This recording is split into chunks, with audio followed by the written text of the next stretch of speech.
Hello everyone, good morning. Welcome to RN Bio Study channel on YouTube. My name is Jyoti.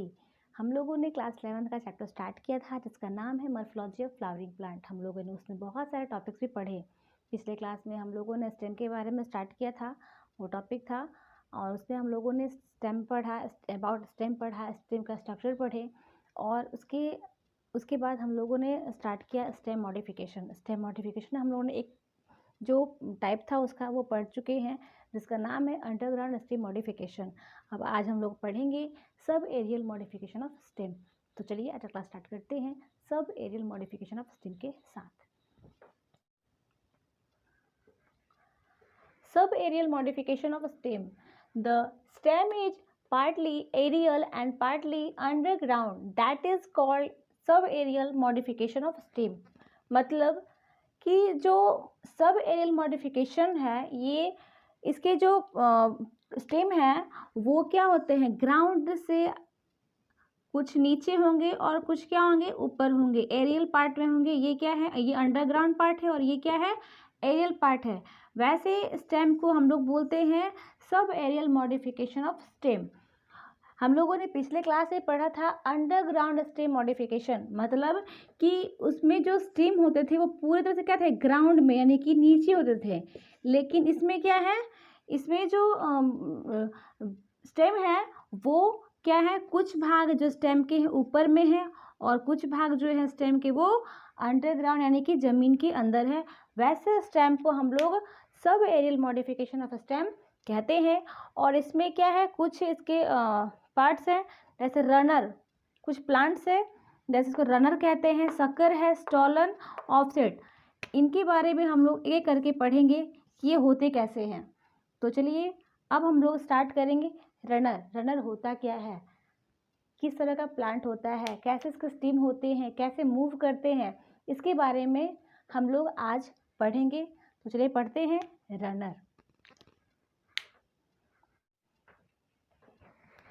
Runner, runner से क्या समझ में आता है कि दौड़ने वाला, यानी कि वैसे प्लांट जो दौड़ते हो, रन करते हो, वैसे प्लांट को क्या कहते हैं हम लोग, वैसे स्टेम को रनर कहते हैं।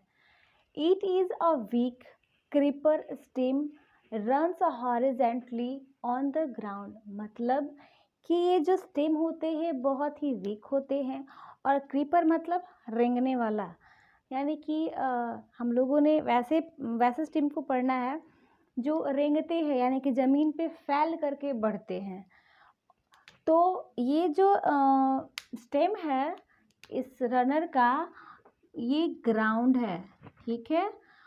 इट हैज़ लॉन्ग इंटरनोड, और इसमें क्या होता है, एक लॉन्ग सा इंटरनोड होता है। इंटरनोड क्या होता है, दो नोड के बीच के डिस्टेंस को हम लोग इंटरनोड कहते हैं, जो कि पिछले क्लास में, पिछले टॉपिक्स में हम लोगों ने पढ़ा था। तो ये कैसे होते हैं देख लीजिए एक बार। ये ऐसे, नीचे वाला क्या है, ये ग्राउंड पोर्शन है, और ये क्या है, अपर वाला पार्ट है, एरियल पोर्शन है। तो ये ग्राउंड वाले पार्ट से क्या होते हैं, यहाँ से ये ऊपर वाले पार्ट जो हैं यहाँ से क्या होते हैं, एकदम चिपके होते हैं रूट ग्राउंड से ऊपर की ओर। और ये यहाँ से हर यहाँ पे नोड है, इस नोड से क्या होते हैं, बहुत सारे इस तरह से रूट, और यहाँ से ये प्लांट्स निकलते हैं, लीफ निकलते हैं, ये क्या है, लीफ है। और फिर एक यहाँ भी नोड होगा, और ये आगे मूव किया, मूव करते हुए, और फिर क्या होते हैं, ये यहाँ से ये रूट निकले और यहाँ से क्या हो गया, लीफ हो गया। तो ये जो यहाँ नोड है, यहाँ पे क्या है, ये है नोड, और यहाँ पे क्या है, नोड है। और ये आगे इस तरह से क्या होता है, मूव करते जाते हैं। और इस दोनों के बीच के डिस्टेंस, इस वाले डिस्टेंस को, इस पार्ट को हम लोग कहते हैं इंटर नोड, इंटर नोड कहते हैं। It has long internode, यही क्या है हमारा, लॉन्ग इंटर नोड है। Adventitious root and shoot arise at the every node.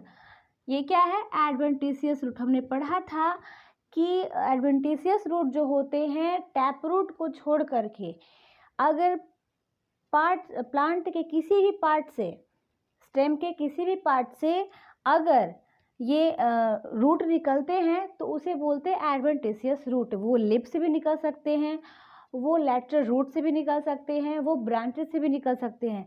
यानी कि वैसे रूट जो कि टैप रूट से नहीं, अदर रूट से, अदर पार्ट से निकले, वैसे को बोलते हैं एडवेंटिशियस रूट।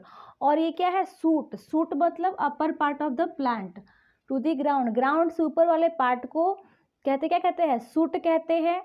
और ये क्या होता है? एवरी नोड पे क्या होते हैं? ये अराइज होते हैं।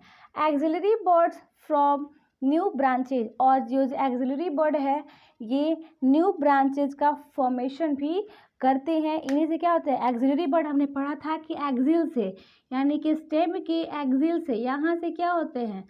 यहाँ से जो बर्ड निकलते हैं, ये बर्ड आगे जा करके एक क्या कहते हैं? ब्रांच का फॉर्मेशन करते हैं। और इसके एग्जाम्पल है ऑक्सैलिक और ग्रास। ऑक्सैलिक जो होता है इसको ब्राह्मणी भी कहते हैं, और ये एक मेडिसिनल प्लांट है जो कि हमें डाइजेशन में मदद करता है। और ये कुछ ब्रेन लाइक स्ट्रक्चर की तरह ही होते हैं, ऐसे होते हैं। और ये ग्रासेस हैं। ग्रासेस हमने देखा होगा, अगर कुछ इस तरह से होते हैं। ये ऊपर से ग्राउंड से चिपके होते हैं और यहाँ से ये मूव करते हैं इस तरह से, और कुछ पार्ट्स भी आगे मूव करते हैं, फिर यहाँ से ये ऐसे मूव करते हैं, ऐसे ऐसे क्या करेंगे? मूव करते जाते हैं। तो इस तरह स्टेम को हम लोग रनर कहते हैं। तो चलिए इसके बाद हम लोग पढ़ेंगे शक्कर। आई होप आपको ये टॉपिक समझ में आ गए होंगे।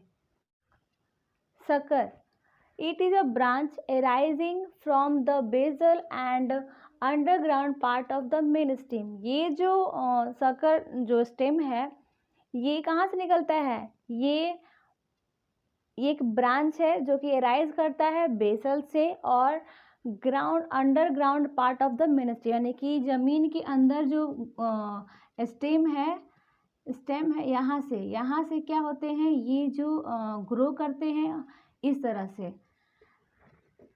It grow horizontally for short distance. ये देख रहे हैं आप लोग, ये हॉरिजेंटली हल्का सा ऐसे अंदर की ओर से ऐसे ये ग्रो करता है। And swell and emerge obliquely above the ground. और क्या होता है? फिर ये यहाँ से हॉरिजेंटली गया और फिर यहाँ से ऐसे मुड़ जाता है, और यहाँ से क्या होता है? फिर ये प्लांट्स निकल जाते हैं। And bear a leafy suit. फिर क्या होता है? यहाँ से बहुत सारे सूट से क्या होता है? बहुत सारे लीफ निकलते हैं। इसके एग्जाम्पल्स हैं क्राइसैंथेमम, मिंट एंड बनाना। इसका बहुत ही अच्छा एग्जाम्पल है mint. Stolon, it is a slender lateral branches. कैसा होता है? स्लेंडर होता है, लेटरल ब्रांचेज होते हैं, और that arise from the base of the main stem. और ये जो स्टेम है कहाँ, ये जो स्टोलन है वो कहाँ से निकलता है? Base of the main stem. ये base of the main stem से ये जो स्टोलन है वो निकलते हैं। This arise branches arches downward to touch the ground. और ये जो स्टेम है कुछ इस तरह से, मान लीजिए क्या है? ये ग्राउंड है, और यहाँ से ये रूट, यहाँ से क्या हुए? ये रूट निकले, यहाँ से लीफ हुआ। उसके बाद में क्या होता है? ये जो यहाँ से मेन स्टेम से, यहाँ से क्या हुआ? यहाँ से लेटरल और सिलेंडर टाइप्स के जो स्टेम होते हैं वो निकलते हैं इस तरह से, और डाउनवर्ड ग्राउंड से ऐसे आएंगे और ऐसे नीचे की ओर, डाउनवर्ड नीचे की ओर झुक जाता है, ऐसे गिर जाते हैं। और फिर यहीं से क्या होता है? एक और रूट, एक और प्लांट्स अराइज होते हैं, और फिर ये ग्रो करता है। फिर यही कंडीशन, यहाँ से ऐसे ये क्या करेंगे? फिर ये स्लेंडर ऐसे स्टीम, लेटरल स्टीम निकलेंगे, और ये आगे जा कर के फिर यहाँ से एक आगे जाकर क्या करते हैं? एक और प्लांट्स का फॉर्मेशन करते हैं। तो ये इसमें क्या है? ये जो है यही क्या? स्टोलन है, स्टोलन है। The terminal bud buried in the soil give to new shoots and root। यही जो टर्मिनल बर्ड है यहाँ पे, ये जो बर्ड जाकर क्या करते हैं? सूट और रूट का फॉर्मेशन करते हैं। इसके एग्जाम्पल है जैस्मिन और स्ट्रॉबेरी। एक और है जिसका नाम है ऑफसेट। एक offset it is a lateral branches of stem. Stem के क्या है, लेटरल ब्रांचेज हैं विथ शॉर्ट डिस्टेंस। और कैसा होते हैं ये, शॉर्ट डिस्टेंस में होते हैं। At every node there is rosettes of leaf and the tuft of root. इस ऑफसेट जो होते हैं ये ऐसे स्टेम होते हैं, बताती हूँ एक बार। ये कुछ यहाँ पे मान लीजिए नोड है और यहाँ से रोज जैसे रोज की कैसे पंखुड़ियाँ होती हैं, कुछ इस तरह से पूरे टफ स्ट्रक्चर में ये होते हैं। It is normally found in hydrophytes, यानी कि ये जो स्टेम है, इस तरह के जो प्लांट हैं वो पानी में पाए जाते हैं। क्या है ये जो है, ये वाटर फाइट्स है, यानी कि वाटर लविंग है, इनको पानी से बहुत ज़्यादा प्यार है। जलकुंभी को आपने देखा होगा, पेसिता एंड इकॉर्निया। पेसिता और इकॉर्निया जो होते हैं ये इसके एग्जाम्पल हैं। और इकॉर्निया का एक और नाम है टेरर ऑफ बंगाल। इसको टेरर ऑफ बंगाल इसलिए कहते हैं, इसकी एक स्टोरी है कि वहाँ एक बार विक्टोरिया ब्राज़ील से ये कॉर्निया को लेकर के आई थी और आकर के बंगाल के कोलकाता जगह वहाँ आकर के इसको लगा दिया। उसके बाद क्या हुआ कि वहाँ पे इतने ज़्यादा ये फैल गए कि वहाँ के लोग परेशान होने लगे और ये इनसे जो मछलियाँ थी वो मोर्टाइल होने लगी, वो मरने लगी, क्योंकि ये जो है इतना ज़्यादा फैल गया कि अंदर जो पानी के अंदर जो प्लांट होते हैं उनको ऑक्सीजन नहीं मिल रहा था। तो वो क्या करेंगे, वो फोटोसिंथेसिस नहीं कर पा रहे थे, जिस कारण से क्या हुआ कि जो मछलियाँ थी अब उनको क्या हुआ, ऑक्सीजन तो मिल नहीं रहा है और वो बढ़ना स्टार्ट हो गई। वहाँ के लोग परेशान हो गए, इसीलिए इसका नाम पड़ गया ऑफसेट। ऑफसेट मतलब टेरर ऑफ बंगाल। ये बहुत ही यूनिक सा नेम है और बहुत आसानी से याद भी हो जाता है।